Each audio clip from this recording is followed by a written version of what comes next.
அதாவது கமுதி கோட்டைமேடு இந்த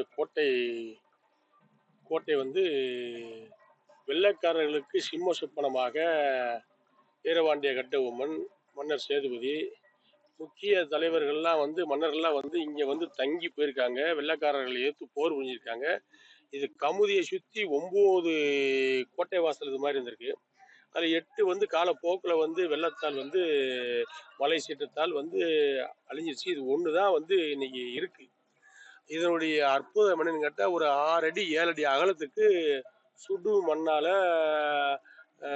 சுண்ணாம்பால, கரும்பு சாறால, கடுக்காவால கட்டப்பட்ட வலுவான கோட்டைங்கிறதெல்லாம் 300 வருஷமா வெள்ளைக்காரருடைய பீரங்கிகளுக்கும் துப்பாக்கிகளுக்கும் தாக்கு பிடிச்சி இன்ன வரைக்கும் இங்க இருக்கு, அடையாளமா விளங்குது. இதுலதான் ஆயுதங்கள் எல்லாம் வெள்ளைக்காரர்களை எதிர்த்து போர் புரிவதற்காக நம்முடைய மன்னர்கள் மருதுபாண்டியர்கள், வீரபாண்டிய கட்டபொம்மன் இங்கதான் பதுக்கி வச்சிருந்து தாக்கியிருக்காங்க, வெள்ளைக்காரர்களை தாக்கியிருக்காங்க. அதற்கான ஆதாரங்களும் இருக்கு. இப்போ இங்க உள்ள தோன்றினாலே பழைய ஆயுதங்கள் 300 ஆண்டுகளுக்கு முன்பு உள்ள ஆயுதங்கள் கிடைப்பதாக இங்க உள்ள பெரியவர்கள் சொல்கிறார்கள். இதை நீங்க சுத்தி பார்த்தீங்கனாலே இதனுடைய பழமை புரியும்.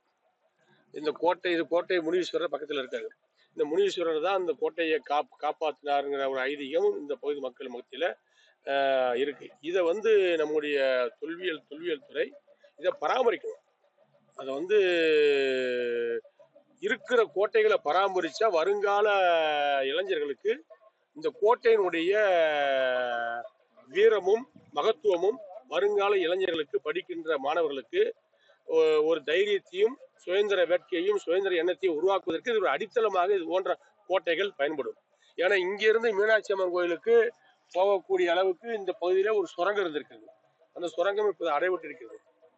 மீனாட்சி அம்மன் கோயிலுக்கு அடுத்து கமுதி பகுதியிலும் அதே மீனாட்சி அம்மன் கோயில் ஒண்ணு இருக்கு. அங்க விழா நடக்கின்ற பொழுது இங்கேயும் விழா நடந்திருக்குது. ஆகவே கமுதி, இந்த ராமநாதபுரம் மாவட்டம், கமுதி, கோட்டைமேடு போன்ற பகுதியெல்லாம் வரலாற்றோடு இணைந்த பகுதிகளாக சுதந்திர போராட்டத்தில் வெள்ளைக்காரர்கள் எதிர்ப்பதற்கு இந்த கமுதி, இந்த கோட்டைமேடு ஒரு தளமாக பயன்பட்டு இருக்கு.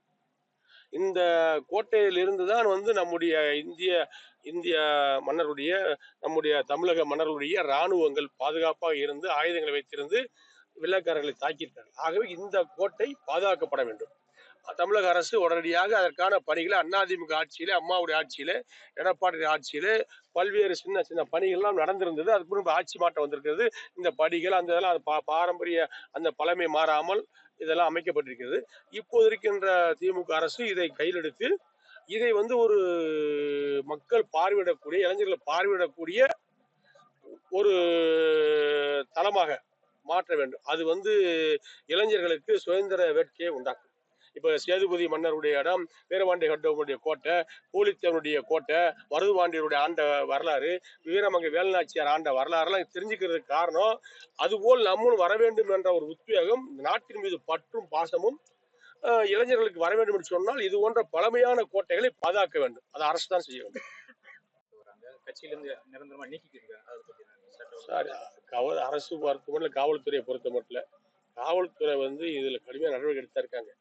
அன்னைக்கு மக்கள் தொகை இன்னைக்கு 8.5 கோடிக்கு மேல ஆயிடுச்சு. அங்காங்க நடக்கிற தவறுகள் நடக்கத்தான் செய்யும். அதை கடுமையா நடவடிக்கை எடுத்துட்டு இருக்காங்க. அதுக்கு பிடிச்சிட்டு இருக்காங்க, இது பண்ணிட்டு தான் இருக்காங்க. அதனால அரசு இன்னும் வேகப்படுத்தி நடவடிக்கை துரிதப்படுத்தி போதை இல்லாத, ரவுடிசம் இல்லாத தமிழகம் வருவதற்கு அரசு முயல வேண்டும். காவல்துறை அதற்கான முயற்சியில் முழு ஈடுபோடு செயல்படுகிறது. இன்னமும் தன்னுடைய வேகத்தை கூட்ட வேண்டும். ஆசிரியர் போராட்டம் 2ஆம் நாளாக தொடர்ந்து நீடிச்சுக்கிட்டு பழைய ஓய்வு பெற்ற சில தேர்தல் அறிக்கைகளை திமுக அரசு செய்ய தவறிய பழைய ஓய்வூதிய திட்டத்தை நிறைவேற்றுவோம் என்று திமுக முதலமைச்சர் ஸ்டாலின் சொன்னதுனாலதான் அரசு ஊழியர்கள் அத்தனை பேரும் ஒட்டுமொத்தமாக ஓட்டு போட்டாங்க. எடப்பாடியார் யதார்த்தத்தை சொன்னார், நிலைமையை சொன்னார், செஞ்சுட்டாரு, கொஞ்சம் பொறுங்கினார். இவர் உடனே வந்த உடனே கையெழுத்து போடுவோம்னாரு. அதனால ஓட்டு போட்டாங்க. அரசு ஊழியர்களால் தான் திமுக ஆட்சிக்கு வந்தது.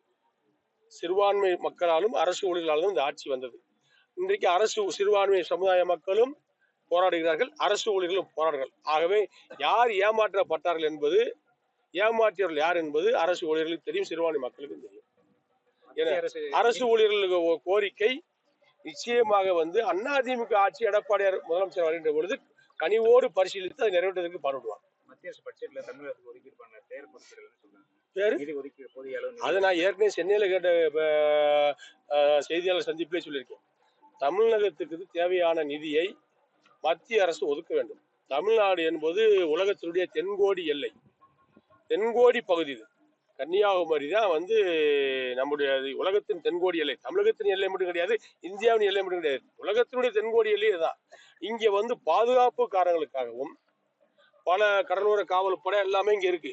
சர்வதேச கடல் வழி இதெல்லாம் இந்த பக்கம் தான் இருக்கு, பசிபிக் கடல் தான் இருக்கு. ஆகவே தமிழ்நாட்டுக்கு ராணுவ ரீதியாகவும் மத்திய அரசு ஒதுக்க வேண்டும், தமிழகத்தினுடைய வளர்ச்சிக்காகவும் நிதியை ஒதுக்க வேண்டும். இதுல பாரபட்சமே பார்க்கப்படாது. மத்திய அரசு ஓட்டு போட்டாங்க ஓட்டு போடலைன்னா நினைக்கப்படாது.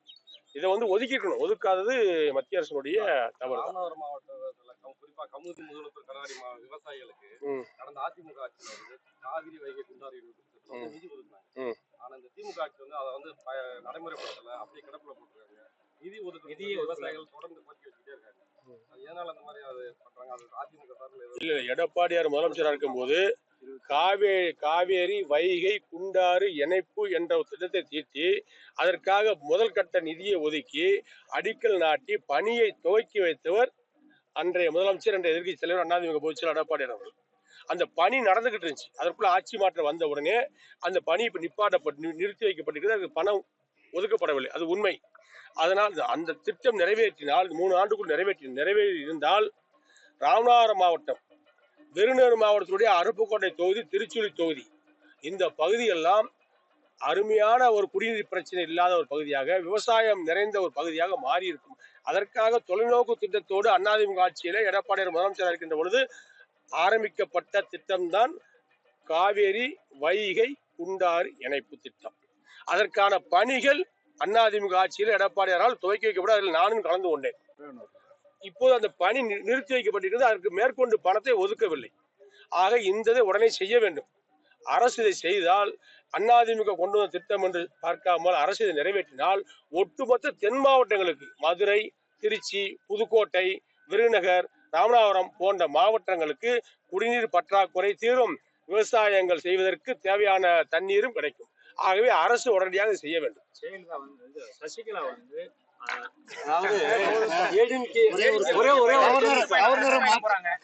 பதவிக்காலம் முடியுது. அவரோட பதவி காலத்தை நீட்டிக்க மத்திய அரசு முடிவு பண்ணிருக்கா சொல்றாங்க. என்ன சார் அது தலைவரே மத்திய அரசுடைய முடிவு தலைவர். நம்ம என்ன பண்ண முடியும்? சொல்றாரு